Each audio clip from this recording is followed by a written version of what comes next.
Hi, I'm JD Park, I'm TJ Shelley. and this is One Stop Real Estate. So today we wanted to talk about the NAR settlement. It's coming up in a couple weeks now.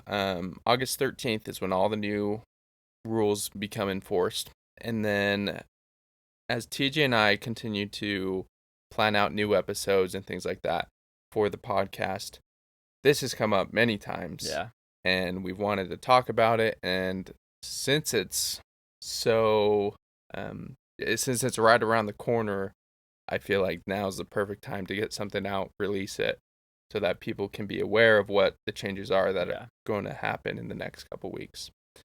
A little bit about the settlement is, for those of you that don't know, it's a change in being able to advertise compensation on the MLS, having certain agreements in place before going and showing a property.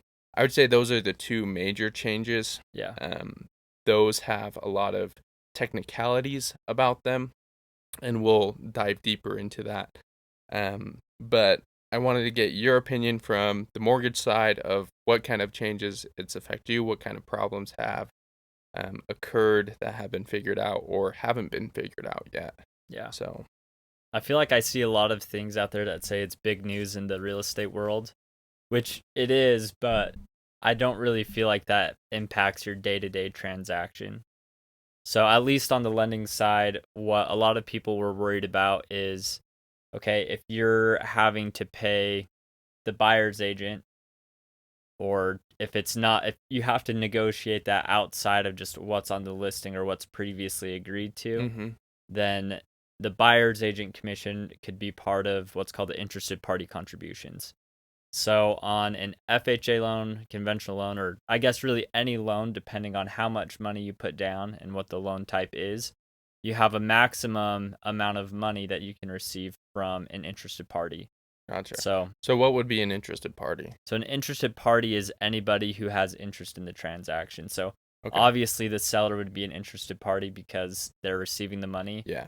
A real estate agent would be interested party because they get paid.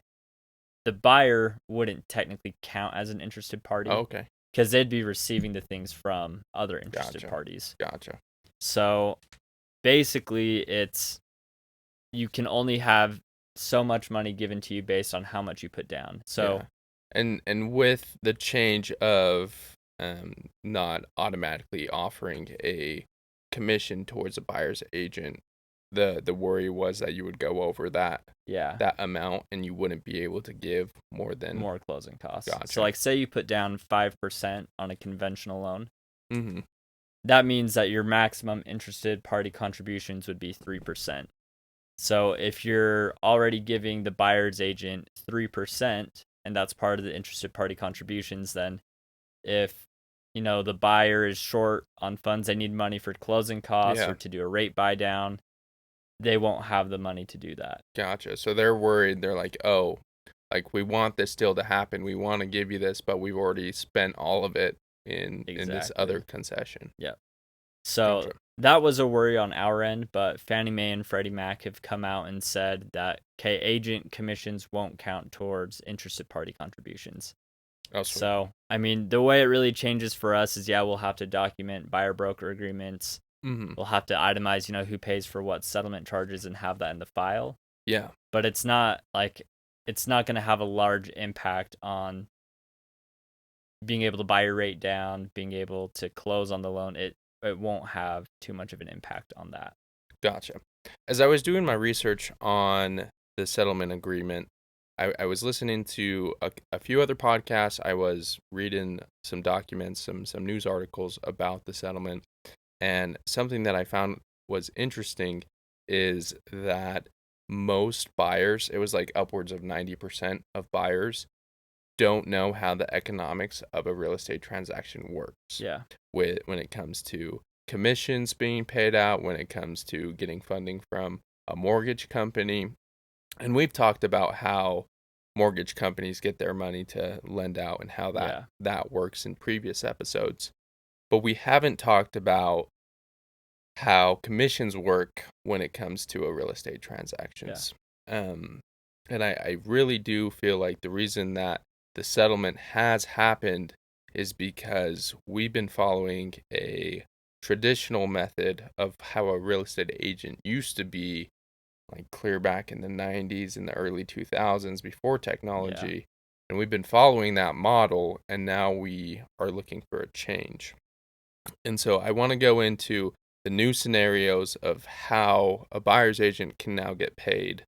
And then I also want to, first, I want to start off by talking about how a traditional agent used to work. Yeah. So, how it used to work is when somebody wanted to sell their house. So, seller A says, "Hey, agent, I want you to go find me somebody that will buy my house." Yep. And so, an agent would sign an agreement saying, "Oh, I'll get 6% for making this transaction happen." Yep. And so then the agent would list it on the MLS, which used to not be the internet. It Yep. used to be a big book that got sent out every month. And his job would be to go find a buyer. Yeah. And then he would represent the buyer. So find somebody, bring them, and then he would get paid a full 6%. Well, people started to smarten up. They're like, well, if I can just get more listings and then pay somebody half to go bring me a buyer, that makes my job easier, and I'm willing to give up that other Yeah. 3%. So that's when a buyer's agent and a listing agent kind of was created, because somebody wanted to delegate that task. Yeah. And so how it worked would be the seller would pay the 6% to the listing agent or their brokerage. And then from that, the brokerage would pay the buyer's agent or their brokerage that 3% after. So it would go from the mortgage company giving it to the buyer pays the seller. Yeah. The seller then Pays the pays agent and then the agent. the brokerage or the Yeah. agent, and then that brokerage would pay the next brokerage. Yeah. So that's how the economics have worked of a real estate transaction, and that's how they still work until August 13th. Yeah. So now that we have that covered, how does that change? Yeah. Well, it changes because now a a listing agent's commission is different from a buyer's agent's commission, and they've made a clear-cut line of that. You can still have the traditional method where the seller pays the listing agent and then the listing agent pays the buyers. So that's still in place. Or now a seller can directly pay in the closing costs and concessions a buyer's agent's commission, or a BAC. Yeah. I'm going to use BAC because saying Buyer that agent commission is long. Yeah, it's a little bit of a tongue twister.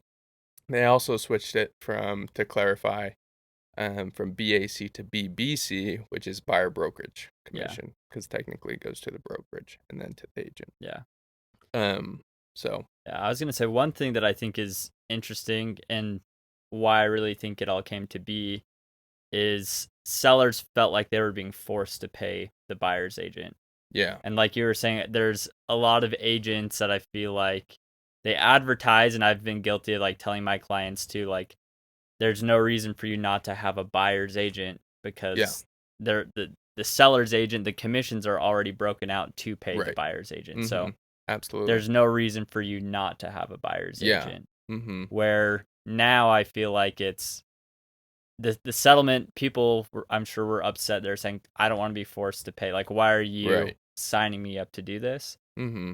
And now, like you said, I like that it is more of a clear-cut way, and both buyers and sellers have a better understanding and more clarity of, okay, my sales proceeds are going here and here. It's not like here, here, here, then moving to here. Mm-hmm. And I feel like there's a lot of hurt feelings in the fact that if I say, as a seller, I don't want to pay that commission, that now my property won't sell. Yeah. Like it is completely off the table. And that buyer's agent is not doing their fiduciary duty to show their client the home that would be best for their client, just because the buyer's agent's commission is lower or just doesn't exist. So that's kind of the reason why they got rid of it altogether, is so that a buyer's agent can't say, oh, I'm not going to show my clients this home because it's a lower commission for Yeah. me. And But yeah, so we'll get more into that. I want to finish the ways you can transact, but then I yeah. do want to get deeper into that because I feel like that's a whole can of worms Yeah. that we can open there. Um, so like I said, you can do it the traditional way. The seller can now pay the buyer's agent's commission, or you can have the buyer now pay the buyer's agent's commission, which I also want to talk about Yeah. because that's gonna cause some problems in the future. Um, and so those are like the three basic ways. You can also do some complicated things to give them more of a concession from a Yeah. seller.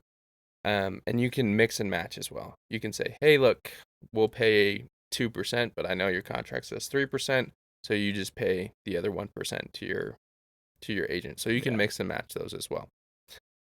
The um the interesting thing that I think is going to happen is after the settlement, sellers are like, oh, well, now I'm off the hook. I Yeah. don't want to pay this at all. And as a agent that represents a lot of listings, I always recommend my clients to offer a higher, like 3% or 2.5% Yeah. buyer's agent's commission, because then there's no reason to not show the Yeah. house, you know. And so just with that, I feel like the industry won't change that much because I Yeah. think a lot of agents think the same way that I do, saying I don't want to lose deals because we won't offer a good percent. Yeah. Now you can't publicly list it anyways, so having that conversation beforehand with your client saying, "Hey, if somebody comes in and wants to purchase the house and they ask for a commission and they want a 3%, I think we should keep that into account because the Yeah. buyer's agent needs to be paid, and the the cost of getting into a home right now is already so Yeah. expensive. Any buyer that's going to get into it, like, now they have to pay an additional 2 to 3%. Yeah. Like It's that's going to hard. be a little nuts. So yeah. What was the thing that I wanted to get back into? It just already slipped my mind. I was just how you can structure, or at least where I wanted to go with it is, I don't know if we've really covered buyer broker agreements, Mm, but I do like the fact that it's predetermined beforehand, at least to my understanding, that as a buyer you know what your agent expects to get yeah. paid, and that way as you shop listings you know, okay, I'm going into this knowing that my agent's going to be paid maybe 2.5% or 3%, Yeah. and it gives more clear cut expectations. And I feel like it gives realtors more of an advantage to say, okay, this is why you're paying me the 2.5%. Yeah. But I guess you can just explain how a buyer broker agreement works. I feel like it's a Yeah. key piece Mhm. in this settlement, but I don't know if we've gone over that in another Yeah. episode. No, and that's actually part of the settlement is, you, in order to show a house to a client, you have to have some sort of agreement. Yeah. I was reading a lot of things about forums and everything, and it doesn't specify that it has to be a buyer broker agreement, Okay. which is kind of interesting. And I do want to touch on that. Yeah. But a buyer broker agreement pretty much says, I will be your representation for this location for this long, Yeah. and I will get paid X percent out of the purchase price or the Yeah. transaction amount. And typically it's 3%. That's usually that's more of the industry standard. There's Yeah. nothing that says that it can't go above or below that, but that's typically where, What you see. yeah, traditionally it's been at. And yeah, if a listing says that it has 2.5%, technically in our contract it says 3% of the price. Yeah. So a client is obligated to pay The additional half. the additional 0.5%. From an ethical standpoint, I've never enforced that. You know, if somebody's offering 2.5%, I'm like, hey, look, it's only 0.5%. Yeah. You're my client. Like, I like our relationship. I don't want to jeopardize that by being greedy. Yeah. Like and some agents might argue, well, you're owed that 0.5%, like that's what you agreed to. I'm like, look, they just spent a ton Yeah. of money to get into a That's home. Like yeah. Whenever I've seen that, like I've seen that where we're doing the loan, we have the appraisal back, we're getting ready to close, we're balancing things with the title company, and hmm all of a sudden, like the title company will send a thing saying, "Oh, well, there's this addendum, and technically the buyer's agent is still owed 0.5%." Yeah. And especially when it's a transaction where like maybe it's 0 down or 3.5% down, hmm and all of a sudden you have to go to the client and their numbers change, and you say why, and it's like, well, we need to make up the extra 0.5%. Like that's just such a Yeah. difficult conversation to have. No Absolutely. judging if you do that, but it it can make things complicated for Yeah, sure. definitely. And I think we'll still see a good amount of that if the compensations are fair. Yeah. I But do know but that then they're everybody releasing. has the understanding of, okay, I signed up for this. Like Yeah. this is hmm like, I think sometimes the expectations aren't set Yeah. properly. Yeah. And that's going to be super important. I Yeah. mean, when I was going through training to become an agent, that was one of the things that people would say is like you need to set realistic expectations with your Yeah. clients. Like that's going to be one of the most important things to do. And it's true. And now we just have to have those harder conversations earlier. Yeah. The the part of the buyer broker agreement, well, they're making some changes to it. So Yeah.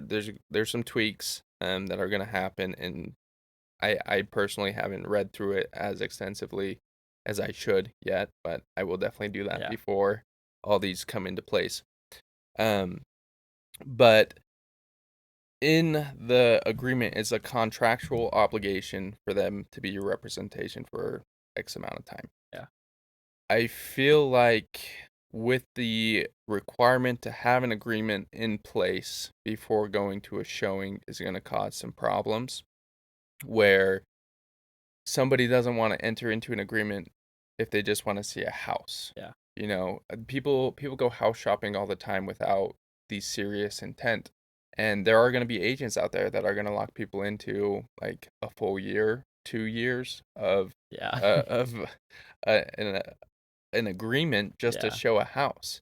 And now that it's a requirement, buyers are going to be like, well, I don't, if I just want to see a freaking house, I Yeah. don't want to lock into this thing for forever. Yeah.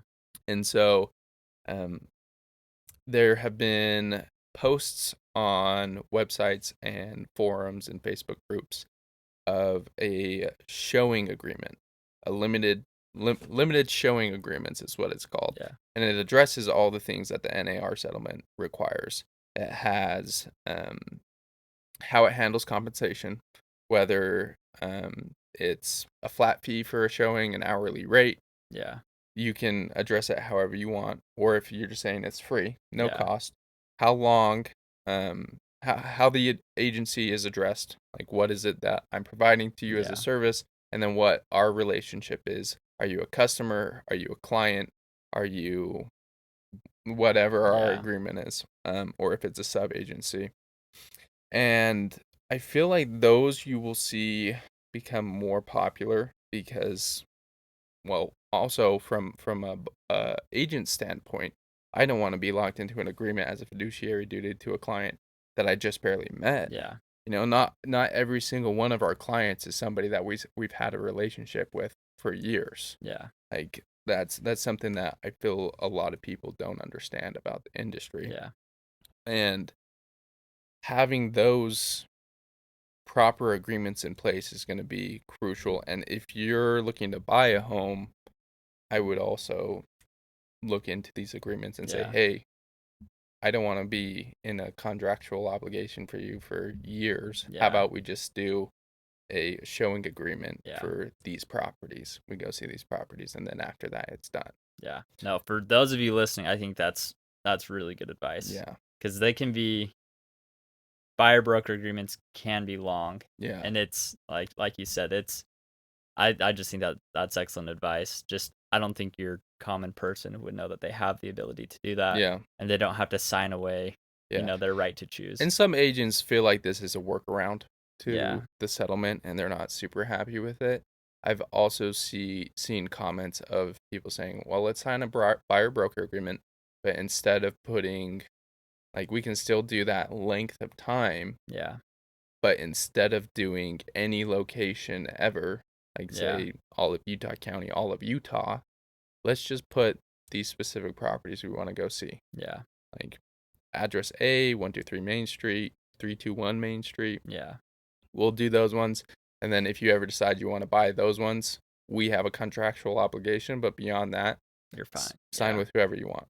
So that way you can still do a buyer broker agreement and Yeah. appease those angry people. Yeah. But either way should be fine. Yeah. An interesting topic is Zillow. Zillow works by selling leads to agents, and agents pay Zillow, and they're like, oh, well, if somebody says they want to see this house that's on Zillow, you send me their contact information. We meet up at the property, Yeah. and we do a showing. Yeah. Because now you have to have a signed agreement. Or you're just gonna pull up to the house and say, sign this. Yeah, exactly.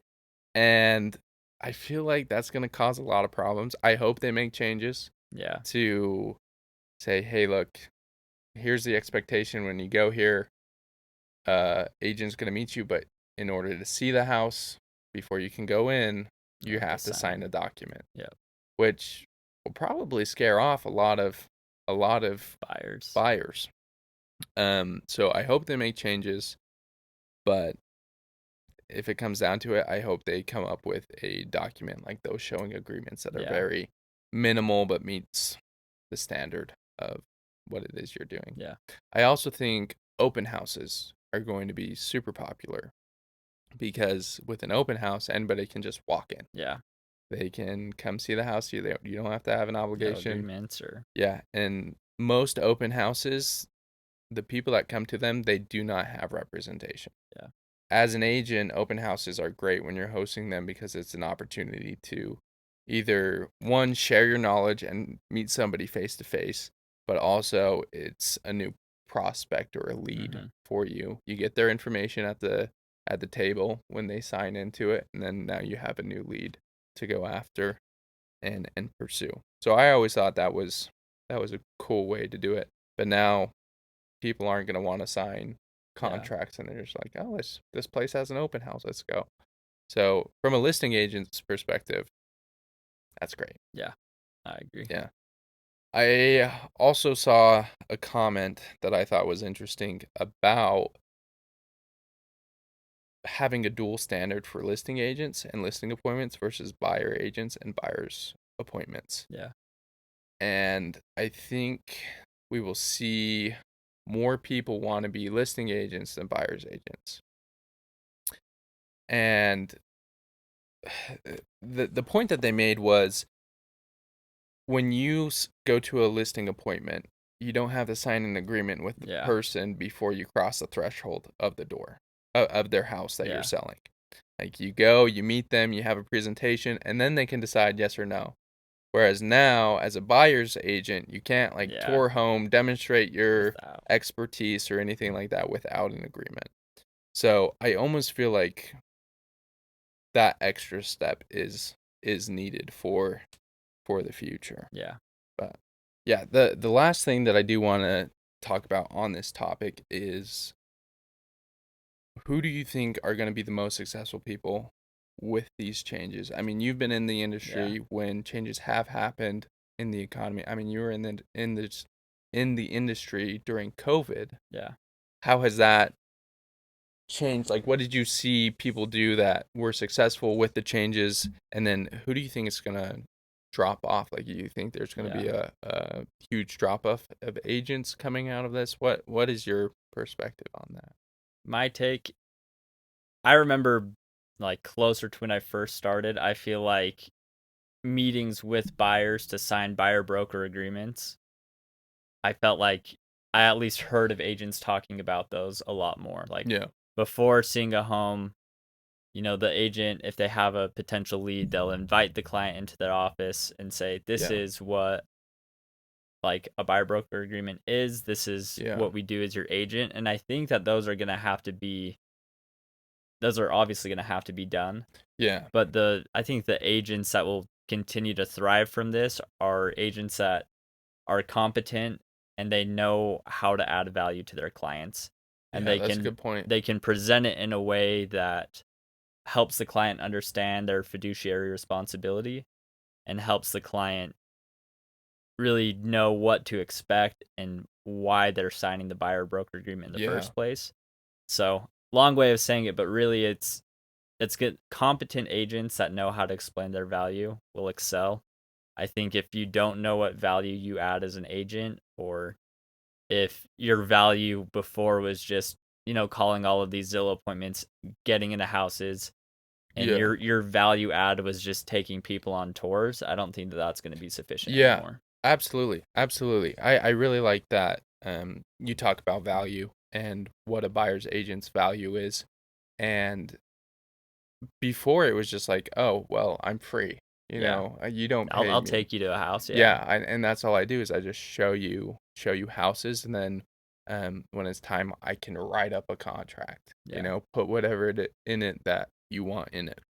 And now it's going to change the process, first of all, of the expectations you set with your buyers and your clients, but then also demonstrating expertise in that initial buyer appointment to get the contract signed, the buyer broker agreement signed. But then also now it's like, well, anybody can show a house. Yeah. How is it that you are going to say, hey, if we sign an agreement for 3%, how are you going to be worth it to me Yeah. if I have to make up that additional percentage? And being able to show value, whether it's underwriting or going the extra mile or doing virtual tours and going out of your way to find properties, things that other agents won't do or things that will set you apart, is going to demonstrate. I think we'll see the successful agents do that. Yeah. And that will be the characteristics that they have. Whereas all the ones that were like, oh, I'm just going to go and show these and this is all I have to do, Yeah. we're going to see a lot of them drop off. I do think that this is a first step, a first change of a lot of changes coming. And if you're not willing to adapt with the industry, then you're going to be left behind. And we've already seen that with social media. We've seen that with AI. Yeah. And I mean, the world's changing, and if you want to stay at the top, you have to change with it. Yeah. So I agree. yeah, but I think overall it's going to be a good change for the industry, and we're just going to have to learn how to change with it. Yeah. And I think we've covered the main topics of the NAR settlement. And if you have any additional questions, feel free to reach out. There is a 108-page document of the settlement. What it entails. Yeah, and I don't expect the average person to read it. I don't even expect most agents to read it, but they definitely should. Yeah. Just so they can be an expert. And being an expert and demonstrating your knowledge is one of my personal value adds that I like to bring. And I know you're the same way. So, yeah. No, great conversation. I guess just a few key takeaways. NAR settlement happened more or less. Sellers didn't want to be forced to pay buyer agent commissions. And really, it's just putting a line or giving sellers and buyers more of an expectation of what their respective agent's role is. Mm-hmm. So it's good changes. Awesome. Sweet. Thank you guys for listening. Thank you.